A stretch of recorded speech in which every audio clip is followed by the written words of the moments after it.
You think it could never happen to you, but it can. Even the best parents in the world can make one mistake and accidentally leave their kids in a hot car.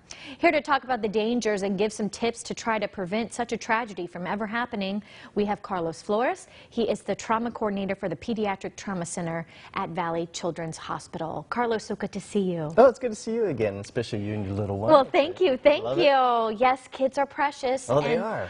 And I say that the best parents in the world can make a mistake because I have interviewed pastors that accidentally left their kids in cars, good mothers. I mean, it can happen to anyone, just that one forgetfulness moment. Yeah, that's right. So what we're talking about is the danger of leaving a child in a parked car. And of course, the majority of those situations are truly unintentional. Good people forgetting, making a bad decision, that sort of thing. But what happens is that whenever we have a vehicle that's out in the sun, and I'm going to use this little light as a demonstration for the sun, what it does, it creates the greenhouse effect. So the temperature on the outside is actually cooler than the temperature on the inside. The inside of the car, actually, the temperature of the inside of the car rises 20 degrees with every 10 minutes that it's exposed. Really? And that can go all the way up to 40 to 60 degrees. So on a day like today, last I heard it was 90 degrees outside, so that could easily go into the 120, 130 degree range on the inside of the vehicle. Do that with 104 degrees, now you really have an increased temperature on the inside of the car. In fact, we measured one time at 104 degrees, it was actually 178 degrees inside the car. Right. Wow. And then talk about how kiddos' bodies aren't the same as you or I. Right, so much more prone to dehydration. They also have an immature thermoregulatory system, meaning that their body temperature is not well regulated or mature enough yet. And so it rises 3 to 5 times faster than it does in an adult. So they're really prone to bringing up a high core temperature. And of course, if they're super young, they're not able to open the door, get out the back trunk. I mean, we're talking about they're trapped. Yes, that's right. So the scenarios that we often hear about are the little ones that are in a car seat, they're in the back seat of the vehicle, as they should be, and then there's a change in practice. Perhaps mom is the one that usually takes the baby to daycare, and then something happens and dad or somebody else has to take that responsibility, but then they go into muscle memory and automatically just start driving to work thinking of the day ahead. They park their car, the baby's asleep in the back, no reminder. So unfortunately that scenario happens time and time again. Other scenarios, however, such as a parked car, even inside of a garage where a child is out playing, is curious, they get inside of the car and then they become trapped and nobody finds them for an hour or two. By that time they can succumb to the heat. Well, let's talk about signs and symptoms of heat exhaustion and heat stroke. Yeah, so heat exhaustion, heat stroke, being exposed to the elements, heat essentially, can cause some very specific types of symptoms. Most specifically, they have to do with the brain malfunctioning. And so things such as, obviously, a core body temperature, which rises, usually up to about 107 degrees. Nausea and vomiting that can happen, dizziness, confusion, weakness, fatigue, imbalance, not able to make a good decision.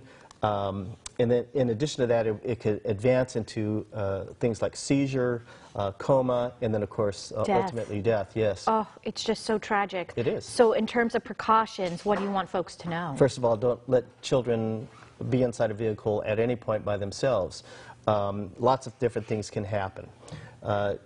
Also, I mentioned the parked cars. Yeah, make sure that they're locked, even if they're at home, even if they're in the garage. Just always lock them. Lock the cars.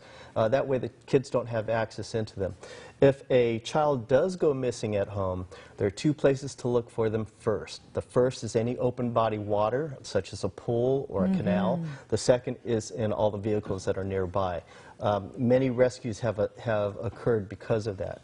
Speaking of rescues, if the community has gotten really, really well versed in recognizing this danger, not only for our children and our pets as well. I don't equate the two by any means, but they have gotten more diligent. That's exactly right. So don't be afraid to get involved. If we're in a parking lot somewhere and we notice that there is a child left alone in a vehicle, get involved with that, because that can definitely be life-threatening. Now, phoning 911 is definitely the first thing to do, but while we're waiting for those first responders, we have to make a determination. Am I needing to rescue that child right now.